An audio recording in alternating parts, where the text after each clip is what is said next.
I know many of you in the room, and you're here because you care. You wouldn't sit through 95-degree weather with all the humidity if you didn't really deeply care. And whether you're a parent or an educator or both, it matters to you. The board, thank you very much for the privilege of being able to speak tonight. Each and every one of you I have a great deal of respect for. Chris, congratulations. I'm glad to say that Chris is a wonderful example of the people who work for Ulster County government. It's an amazing man. What I will tell you is this. We are at a crossroads as a community. And it's much more than just Kingston. It's our entire region. So what I'm hoping to talk to you about tonight is something that we believe is a transformational plan, something that can make an enormous difference in the lives of your children and also in each and every one of your lives, as well as every single one of the 183,000 people that I represent in Ulster County. So I'd like to go through, JJ, how are we doing? Look how excited JJ is. Push the button. STRIVE project. This is something that there was a significant amount of thought to be able to move through this with an eye towards simply this. How do we do something and make a sea change? Not simply tweak things, but to make a sea change to make this better for our students. We all know this. We live and breathe this collectively, balancing our need for high-quality education with the need to protect our taxpayers. See, as a county executive, I've seen those folks who have been foreclosed upon. I've seen the people who can't pay their tax bill lose their homes. And when you see that firsthand, it changes you. You have an understanding about how important it is to protect taxpayers. On the other side of the coin, every single parent knows the absolute need to provide the best possible education for their children. Those often are competing. What's going on in Kingston, by the way, it's not just Kingston, it's a region-wide phenomenon. What you're seeing here is something from Pattern for Progress. Pattern for Progress folks are with us today. They're a regional think tank, and they have put together a very comprehensive review. And it talks about student population. It talks about the challenges facing Kingston School District, but many of them. Again, in their report, they talk of 25 schools closing in the last 10 years in the Hudson Valley. 5 in Ulster County. So it is not just here. It's happening everywhere. Now the question is, what are we going to do about that? How do we continue to balance those needs, providing high-quality education and protecting our taxpayers? Our students, we know the challenges they face. When there's big burdens that come down, the unfunded mandates, the underfunded mandates, programs like college level courses, college preparatory classes, and others suffer. You're seeing the challenges that happen in the fact that Kingston serves a large urban area. And there are young people in our community that simply aren't able to get the kind of education they so desperately need. Our graduation rates, now I know that educators in this room, the board, work extremely hard to impact these numbers. But I would say we have to be honest with ourselves of what they are. There are a lot of issues to impact this. But those issues still come back to the 70% graduation rate. Our Hispanic population graduating at 58%, our African American population graduating at 50%. In my opinion, this is unacceptable, inexcusable, and we have to do something about it.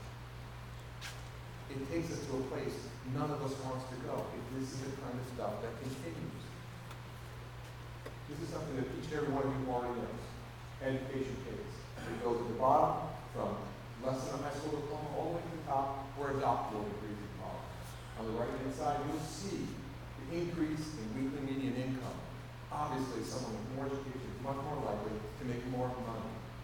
But on the other side of the coin, we see the inverse, the unemployment rates that are impacted in these same exact categories. And so what you see along the bottom two tiers are individuals who are destined for poverty, generational poverty. And this is something that we as a community can do something about it. There's a social justice component to what we are going to talk about tonight. We know the numbers. I can't say them any better than Dr. Padalino or any board member or many of the members of this audience can talk about. These are the realities. On the bottom, you see something that is particularly impactful, not just to schools, but to everyone. Local governments feel the exact same thing as they come with unfunded and underfunded mandates. Our taxpayers, 11,000 taxing jurisdictions in New York State, some of the highest taxes in the entire nation. That's a reality.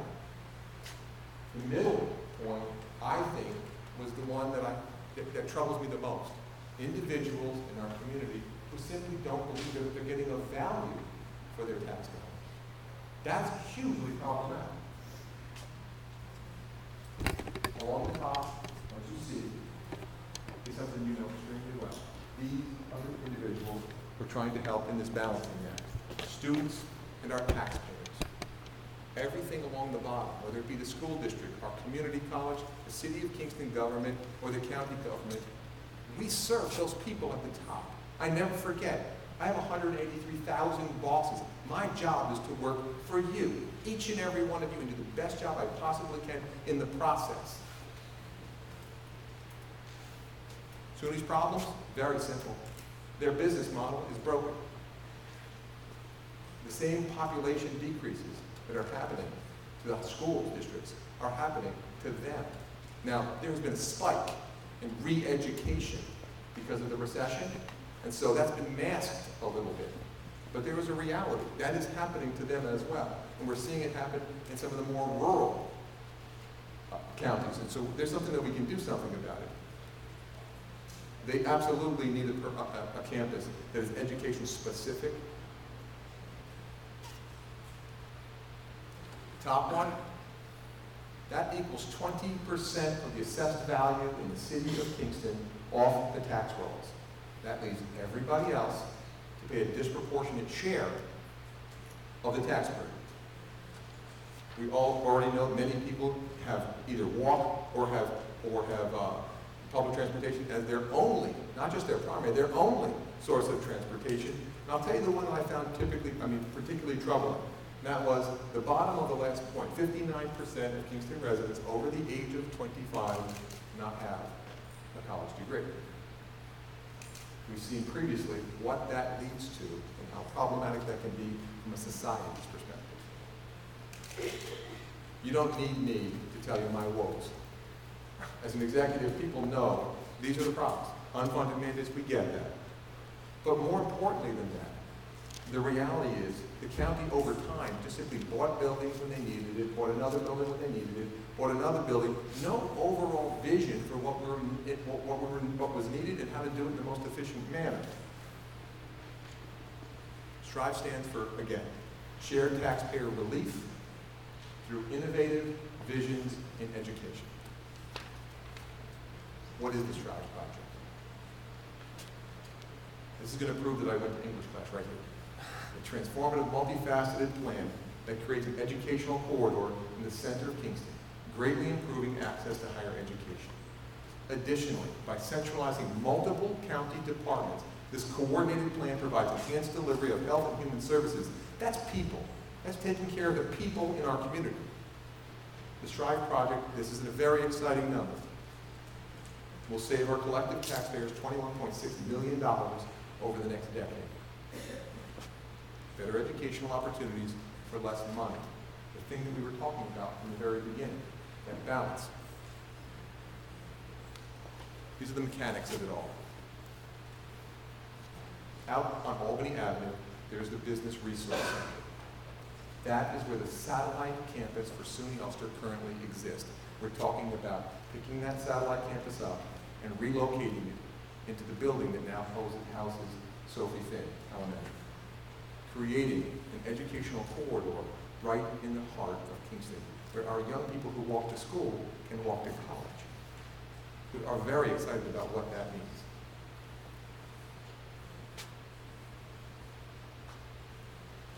How we go. All of these services we're talking about now putting into where the community college satellite office currently is. Again, at the BRC, All of these going into one single location. Veteran Services, Health Department, Information Services, Mental Health, Office for the Aging, Employment and Training Youth Bureau, Social Services, and Human Rights Commission in one single, easy-to-access location.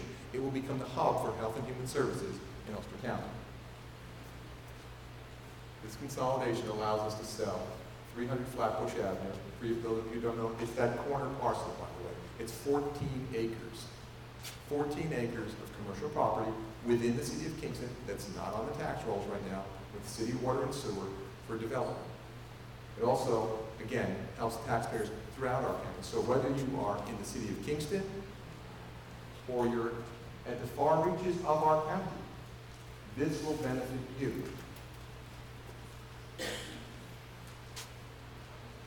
This is the bottom line. For our students, regardless of what school they are in currently, going to the high school, they will have access to a community college right there that's walkable, knocking down an enormous amount of boundaries. We're excited about what this means in this walkable campus, the public transportation, all of the things that help people out by having a community college in an urban center.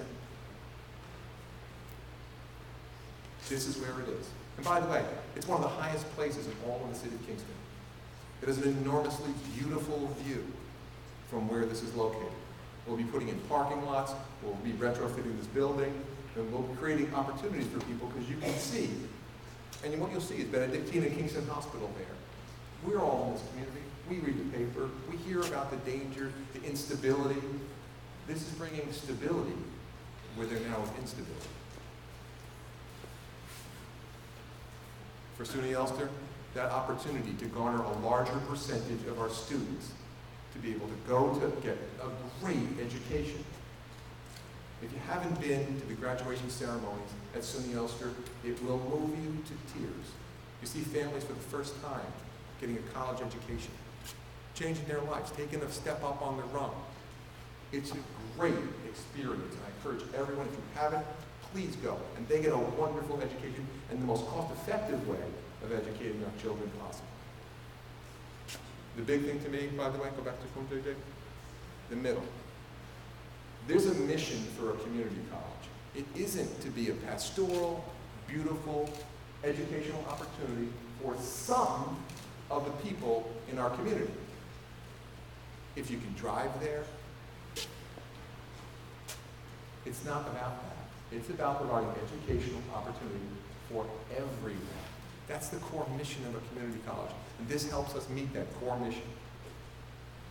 This is what we think it can look like. Again, we recognize this is just a rendering, but this is the kind of things that can happen right in the heart of Kingston. $21.6 million over the next decade. School district, we don't need another vacant building in the city of Kingston. $1 million in annual savings for the school, just on this particular situation. And you're seeing the availability, and there are synergies. Just so you know, I have talked with the board of trustees. I've had a busy day. I spoke with the board of trustees at the community college. I spoke with members of the legislature's education committee, and I'm here tonight. And the educators on those committees and in these organizations are seeing synergies for this that I never could have imagined not as an educator. Again, it creates an economic anchor for Midtown Kingston, puts valuable properties back on the tax rolls, and again, brings stability where right now there is instability.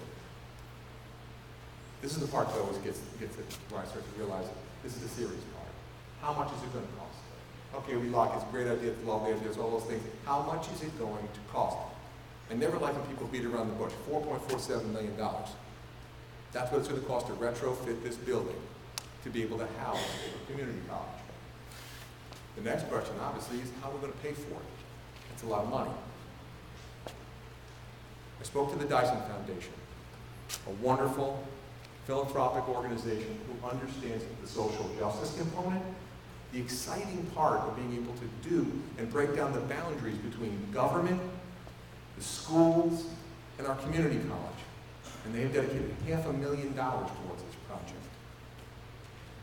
50% of capital projects like this are funded through SUNY's capital program, so that covers 50% of the cost. And just yesterday, I finalized it with the governor's office, and they are going to commit to funding the balance of that. There will be zero local share for doing this. Zero. Hello? Zero. Very exciting. This is a breakdown. And by the way, all this information is going to be available. I realize there's a lot to digest right now, but all this is going to be available on websites, and they'll be up at night at the end. The questions are, what are the next steps? There's some time here. Again, so if we clearly would be open all the way through the 2012-2013 school year. The Kingston School Board would have to adopt the applicable portion of the superintendent's plan and enter into a lease agreement with SUNY Ulster. The Ulster County Legislature has an obligation. In these situations, legally, they have to accept the money. SUNY, the Ulster Board of Trustees, they have to do a lease agreement and get approval of capital project. All of this is the beginning. It is the beginning. I would say it's not the end. It's not something that's going to be a guarantee. What this is the beginning. I encourage open dialogue. I encourage the kinds of necessary meetings that must take place with an active and integral board of education, with the board of trustees at the community college, with an excited legislature that understands what this can mean and how much of a sea change this can be for our community. There's a lot of work left to do. But there are key dates. I always tell people there is sufficient time to review and get all of those kinds of things accomplished, but there's no time to waste. You see, by the end of this year, those things that we just previously listed have to be done. Decisions have to be made, actions have to be taken, so that there could be a planning and design phase and a construction can be completed, because the pivotal date here is to make sure that there is a brand new SUNY Ulster Kingston campus open for classes in January of 2014. This is always the part that I think drives home how real these things are. Not acting doesn't come without consequences. If we don't do this, so if it's in or some other building, will likely become vacant. County taxpayers will continue, by the way, to have that disjointed service delivery and pay for buildings they don't have to pay for, all of us. And worse, deliver service more poorly than we can. The county's only city will continue to lack an institution of higher education. That's huge, by the way. Ultimately, and this is the frightening part, it means that access to college education for many will remain out of reach. And the $21.6 million that could have been saved, this is really a pivotal part from my perspective. It's not just taxpayer savings, it's money that can be used to offset non-mandated but incredibly important areas. I'll tell you a very brief story. We did shared services between the towns and the county on highways. Saved a lot of money, and the state comptroller wanted to come down and say, thank you, thank you, thank you. This is a wonderful example of how it's supposed to work. He said, who do you want to bring to the press conference? I said, I want to bring Kathy Moretti. He said, what part of DPW does she work in? I said, I don't think you understand. Kathy is the coordinator for domestic violence prevention. He said, I don't get it. I said, if we don't save these dollars over here, she's not in a mandated program. These are the kinds of programs I couldn't imagine cutting. They get cut because you run out of money. That's why saving this money is so important. We come back to where we began, balancing our need for high-quality education and the need to protect our taxpayers. We all want it. The STRIVE project accomplishes it. These are all websites, county website, SUNY's website, the website that you all know very well. All of this information will be available, and like I said, this is the beginning. We are breaking down the kinds of barriers necessary not to tweak the edges, but to make a sea change, to do the kinds of things that we can make a substantive difference in the education of our children. We know there's a strategy. We know there's now the money. What we collectively must decide as a community is, do we have the will to make those kinds of sea changes? Ladies and gentlemen, thank you so much for the opportunity to speak to you. Thank you, board. I really appreciate it.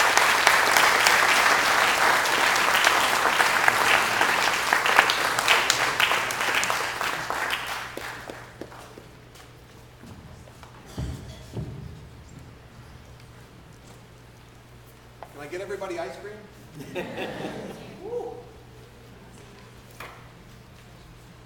I do want to thank the county executive, his staff, and especially his staff who told me to get his presentation down to 10 minutes. And as we see, that didn't happen.